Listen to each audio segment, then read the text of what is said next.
ఓం సాయిరామ్. ఓం నమ శివాయ. ఫ్రెండ్స్, ఎలా ఉన్నారండి? అందరూ బాగున్నారు కదూ?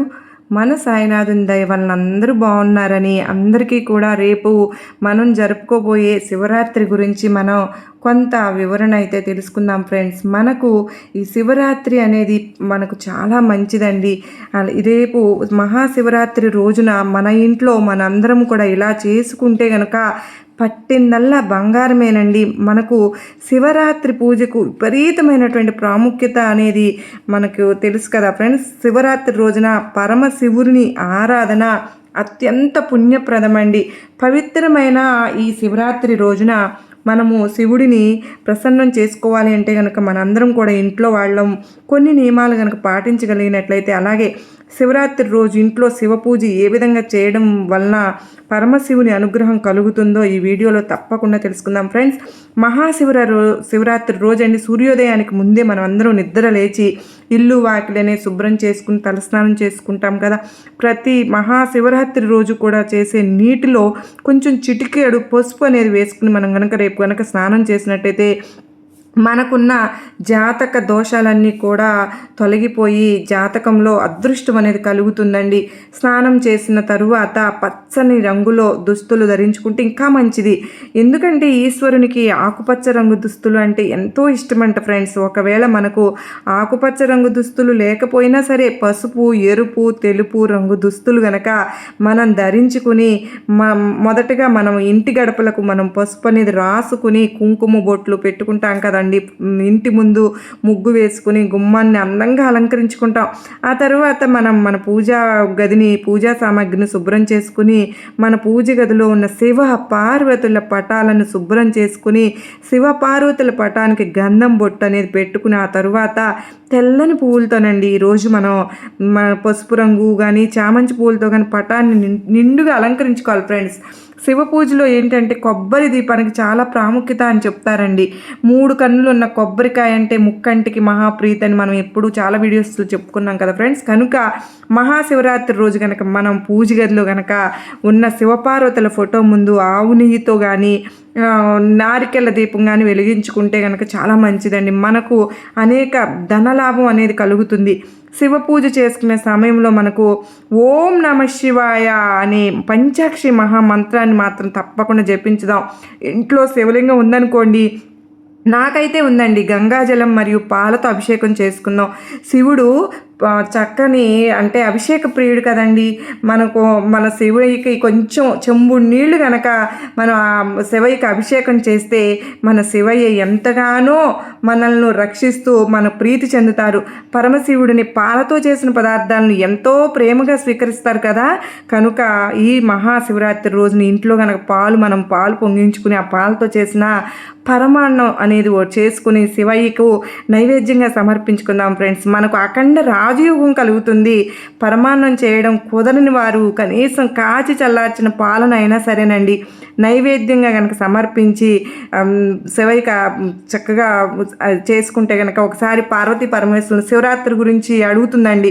అంటే అప్పుడు శివుడు చెప్తారు, ఏంటి ఇంత ప్రత్యేకత ఏంటి అని అడుగుతాం వల్ల శివయ్య చెప్తారనమాట. ఏమని అంటే, శివరాత్రి రోజున ఏం చేసినా చేయకపోయినా ఒక్క ఉపవాసం ఉన్నా సరే తాను ఎంతో సంతోషిస్తానని శివయ్య పార్వతీదేవికి చెప్తారంట. కనుక శివుయ్య చెప్పిన దాని ప్రకారం మహాశివరాత్రి రోజున మనం ఉపవాసం ఉంటే కనుక పరమశివునికి ఎంతో సంతోషం కలుగుతుంది ఫ్రెండ్స్. కోటి జన్మల పుణ్యం కలుగుతుందండి. ఆర్థిక సమస్యలతో ఎవరైనా ఉన్నా కూడా, ఇబ్బందులతో బాధపడుతూ ఉన్నా కూడా మన అందరం శివరాత్రి రోజున మాత్రం సాయంత్రం సంధ్య వేళల్లో శివాలయానికి వెళ్ళి శివాలయ ప్రాంగణంలో కనుక మనం దీపం వెలిగించుకొని మన మనసులో ఉన్న కోరికలను మన శివయ్యకు చెప్పుకోండి. కొద్ది రోజుల్లోనే మన కోరికలు ఖచ్చితంగా నెరవేరుతాయి ఫ్రెండ్స్. శివరాత్రి సాయంత్రం శివపార్వతుల ఫోటో ముందు పంచముఖ దీపం అనేది వెలిగించుకుందాం. ఇలా చేసుకున్నాం అనుకోండి, మన ఇంట్లో డబ్బు బాగా పెరుగుతుందండి. మహాశివరాత్రి రోజు ఎవరికైనా సరే పేదవారికి కొంచెం గోధుమలు దానం చేసినా మనకు శివయ్య అనుగ్రహం ఖచ్చితంగా లభిస్తుంది. గోధుమలతో చేసిన వంటకాలు అంటే మన శివయ్యకు అత్యంత ప్రీతికరమైనవని చెప్తూ ఉంటారు ఫ్రెండ్స్ మన పెద్దవారు. అలాగే శివరాత్రి రోజున సాయంత్ర సమయంలో తులసి కోట దగ్గర దీపారాధన చేసుకుంటే ఇంకా మంచిదండి. మహాశివరాత్రి రోజున మన ఇంటి ప్రధాన ద్వారం వద్ద గంధంతో స్వస్తిక్ గుర్తును చేసుకుని చక్కగా వేసుకుని అంటే పురాణాల్లో చెప్తారు కదండి, స్వస్తిక్ గుర్తు వేయడం వల్ల ఇంట్లో దేవతలు నివసిస్తూ ఉంటారని నమ్మకం.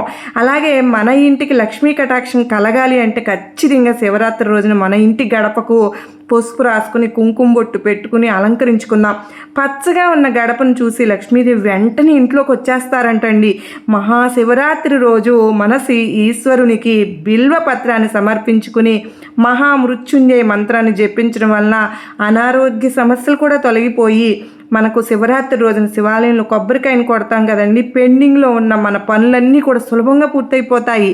పేదరికంలో బాధపడుతున్న ఎవరైనా సరేనండి, ఆర్థిక ఇబ్బందులు ఉన్నవారైనా ఈ మహాశివరాత్రి రోజున కనుక శంకు పుష్పం ఉంటుంది కదా ఫ్రెండ్స్, అది మన శివయ్యకు సమర్పించుకుని నమస్కారం చేసుకుని ఆ పువ్వును తీసి మనం డబ్బు ఉంచుకుంటాం కదా, అక్కడ కనుక డబ్బుకు సంబంధించిన ఇబ్బందులన్నీ తొలగిపోవాలంటే మనం అక్కడ ఉంచితే కనుక ఈ మహాశివరాత్రి రోజున సన్నజాజులతో కూడా శివయ్యను పూజిస్తే వివాహం కాని వాళ్ళు ఉంటారు కదండి, వాళ్ళకి ఖచ్చితంగా వివాహం జరుగుతుంది. నందివర్ధన పూలతో శివయ్యని పూజ చేసామనుకోండి, ప్రశాంతత స్థిరత్వం కలుగుతాయి. మన మహాశివరాత్రి రోజున శివపార్వతులను ఆరాధించిన వారికి వైవాహిక జీవితంలో ఉండే సమస్యలన్నీ తొలగిపోతాయంట ఫ్రెండ్స్. వారి దాంపత్య జీవితంలో సంతోషము అన్యోన్యత ఎంతగానో పెరుగుతాయంట అని మన పండితులు పెద్దవారు చెప్తూ ఉంటారు కదా ఫ్రెండ్స్. ఇలా మహాశివరాత్రి పర్వదాన వివాహం కాని వారు ఎవరైనా ఉంటే కనుక ఉపవాసం ఉండి ఆచరిస్తే మంచి భాగస్వామి వాళ్ళకి దొరుకుతారు. మహాశివరాత్రి రోజున శివ కళ్యాణం, శివపార్వతుల కళ్యాణం జరుగుతుంది కదా ఫ్రెండ్స్. మన పరమశివులు లింగ రూపంలో ఉంటారని పేర్కొనబడింది కదా. అయితే ఈశ్వరుణ్ణి మనం ప్రసన్నం చేసుకోవాలంటే కనుక మహాశివరాత్రి రోజు ఉత్తమమైన సమయం అని మన పెద్దవాళ్ళు చెప్తూ ఉంటారు ఫ్రెండ్స్. మహాశివరాత్రి రోజున మనం శివాలయానికి కనుక వెళ్ళి శివలింగానికి జలాభిషేకం కానీ ఆవు పాలతో కానీ అభిషేకం చేస్తే వీటితో పాటు పెరుగు, నెయ్యి, తేనెతో కూడా అభిషేకం చేసుకోవచ్చండి. ఈరోజు శివయ్యకు ఎంతో ఇష్టమైన ఉమ్మెత్త పువ్వులు మరియు బిల్వ పత్రాలను కూడా మనం సమర్పించుకుంటే కనుక ఎంతగానో శివయ్య అనుగ్రహం కలుగుతుంది. ఈ రోజునండి మహాశివరాత్రి రోజున ఆవును కనుక మనం పూజించుకున్నాం అనుకోండి, చాలా అంటే చాలా మంచిది. ఈ ప్రత్యేకమైన రోజున గోమాతను కనుక మనం సేవించుకుని ముక్కోటి దేవతల ఆశీర్వాదాన్ని కూడా పొందవచ్చు ఫ్రెండ్స్. అలాగే లక్ష్మీదేవి ప్రత్యేక ఆశీర్వాదాలను మనం పొందవచ్చని శివపురాణంలో చెప్పారు ఫ్రెండ్స్. ముఖ్యంగా ఈ రోజు మనకు ఆవుకు పచ్చగడ్డిని కానీ తినిపించామనుకోండి, మన శివయ్య అనుగ్రహం ముక్కోటి దేవుల ఆశీర్వాదంతో పాటు 7 జన్మల పుణ్యఫలం అనేది మనకు లభిస్తుంది ఫ్రెండ్స్. మరి మనందరం కూడా ఈ విధంగా చేసుకుని శివయ్య అనుగ్రహాన్ని మనందరికీ శివయ్య అనుగ్రహం కావాలని కోరుకుంటూ శివయ్యను సర్వే జనా సుఖినో భవంతు.